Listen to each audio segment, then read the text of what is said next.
Assalamu alaikum students, hope you are all well. In today's lecture we are going to discuss hemopoiesis. So अगर अभी तक आपने मेरे YouTube channel को subscribe नहीं किया तो इसे लाइक, सब्सक्राइब और शेयर कर दीजिएगा। तो चलते हैं अपने टॉपिक की तरफ। What is hemopoiesis? It is the formation of blood cells. Hem means blood and poiesis means formation, or we can say that it is the process of formation of blood cells. अब एक जो healthy adult होता है उसमें daily basis पर 100 trillion cells की production हो रही होती है, ताकि जो पेरिफेरल सर्कुलेशन है, ब्लड सर्कुलेशन है, उसमें सेल्स का लेवल कांस्टेंट रहे, सेल का लेवल मेंटेन रहे, क्योंकि डेली ही सेल्स की डिस्ट्रक्शन हो रही होती है। जैसे जैसे उनका लाइफ स्पेन पूरा होता जाए, लाइफ टाइम पूरा होता जाए, उनकी डिस्ट्रक्शन होती जाती है। जैसे कि आरबीसीज को देखा जाए, फॉर एग्जांपल उनका लाइफ स्पेन होता है 120 डेज। तो हर एक सेल का डेली बेसिस पर लाइफ स्पेन जो है, लाइफ टाइम जो है वो पूरा हो रहा होता है, और उनकी डिस्ट्रक्शन हो रही होती है, और कंटिन्यूसली न्यू सेल्स बनते जाते हैं ताकि उनकी रिप्लेसमेंट होती जाए और बॉडी में ब्लड सेल लेवल मेंटेन रहे, उसमें डिक्रीज ना आ जाए। लेकिन कुछ कंडीशंस होती हैं, उसमें क्या होता है, सेल्स अपना लाइफ स्पैन पूरा करने से पहले ही उनकी डेथ हो जाती है, लेकिन वो पैथोलॉजिकल कंडीशंस में आ जाता है। Hemopoiesis starts with pluripotential stem cell. Pluripotential stem cell कौन से सेल्स होते हैं? ये बेसिकली इमेच्योर सेल्स होते हैं जो कि आगे फर्दर डिवाइड होकर न्यू सेल्स बना रहे होते हैं। अब जो स्टेम सेल्स होते हैं ये बेसिकली एसिमेट्रिकली डिवाइड होते हैं।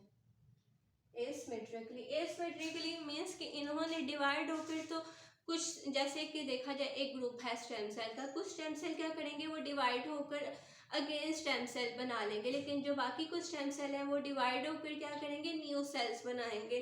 फॉर एग्जाम्पल अगर हम लोग देखें,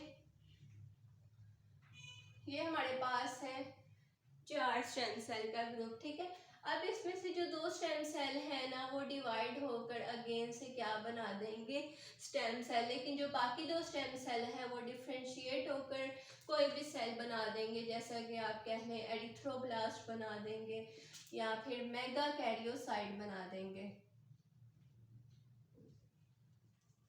फॉर एग्जाम्पल अगर एक और एग्जाम्पल अगर हम लोग देखें यहाँ पर, तो यहाँ पर मैंने ले ली है 3 पेट्री डिश। इसमें सबसे पहले मैंने ऐड कर दिया, सबसे पहले वाले में स्टेम सेल, दूसरे में मैंने ऐड कर दिया है एरिथ्रोब्लास्ट, और इसमें मैंने ऐड कर दिया है मेगा कैरियोसाइट। साथ ही साथ मैंने इन तीनों में ऐड कर दिए हैं colony stimulating factor, colony stimulating factors, इन सब में मैंने ऐड कर दिए हैं। अब अगर इस वाले को देखा जाए, इसमें मैंने क्या ऐड किया है, मेगा कैरियोसाइट और क्लूनी स्टिमुलेटिंग फैक्टर। अब इस मेगा कैरियोसाइट ने आगे से अपनी ही कॉपीज बनानी है, ये आगे से क्या बनाएगा, मेगा कैरियोसाइट ही बनाएगा। इसमें क्या ऐड किया मैंने, एरिथ्रोब्लास्ट और क्लूनी स्टिमुलेटिंग फैक्टर। इसने क्या करना है, इसने आगे से अपनी ही कॉपीज बनानी है, इसने आगे से फर्दर एरिथ्रोब्लास्ट ही बनाने हैं। अब इसमें मैंने ऐड किया है स्टेम सेल और क्लूनी स्टिमुलेटिंग फैक्टर। तो इसने क्या करना है, इसने आगे से अपनी कॉपी भी बनानी है और इसने आगे से फर्दर और भी सेल बनाने हैं, जैसा कि एरिथ्रोब्लास्ट ही बना देगा, ठीक है। इस प्रॉपर्टी की बेस पर हम लोग इसे कहते हैं कि ये एसिमेट्रिकली डिवाइड कर रहे होते हैं।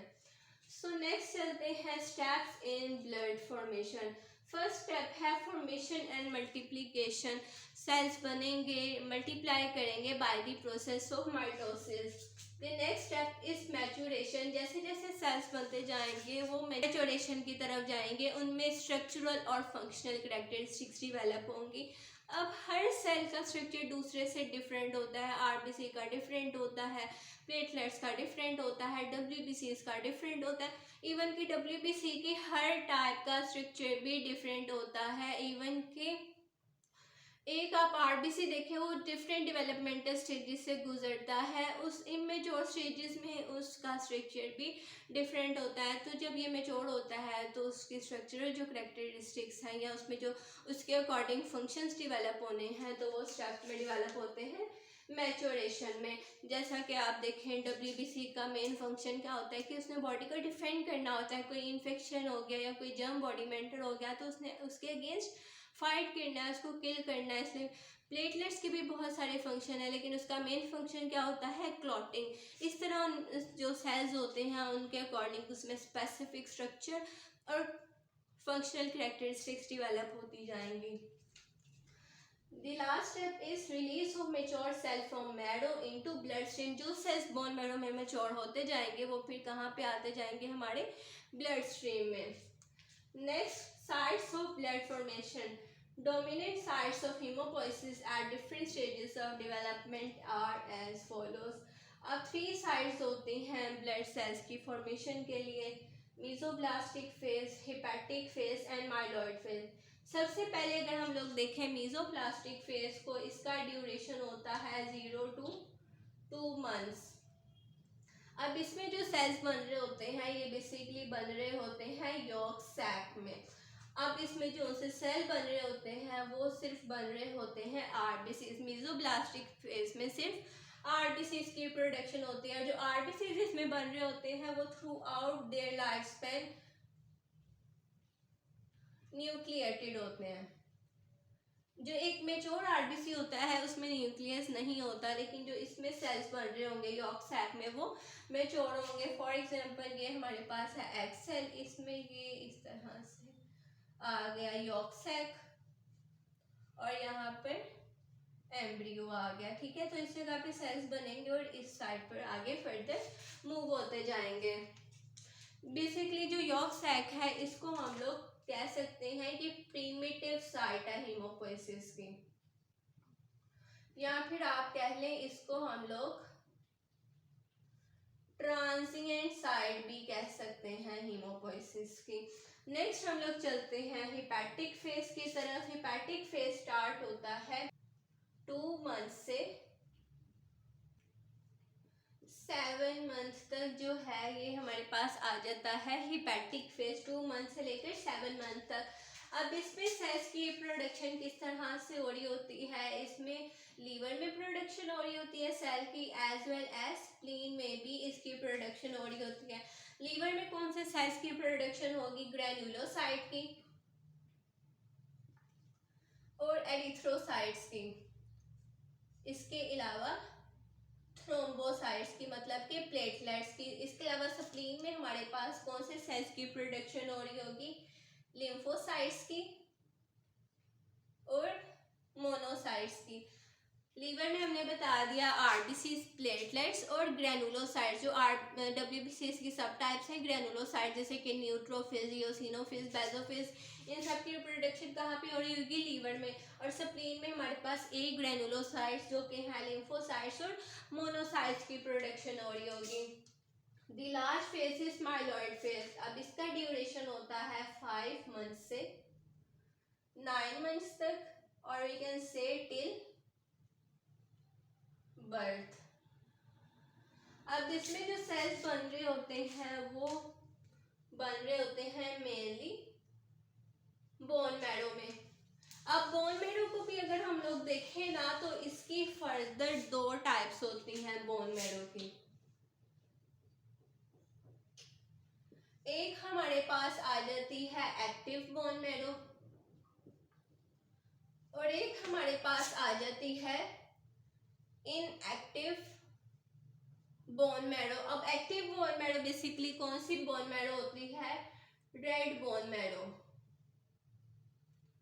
अब जो रेड बोन मैरो होती है इसमें हीमोपोइटिक स्टेम सेल्स या प्रोजेनिटर सेल्स की अमाउंट ज्यादा होती है, जबकि जो इनएक्टिव बोन मैरो है इसको येलो बोन मैरो भी कहते हैं।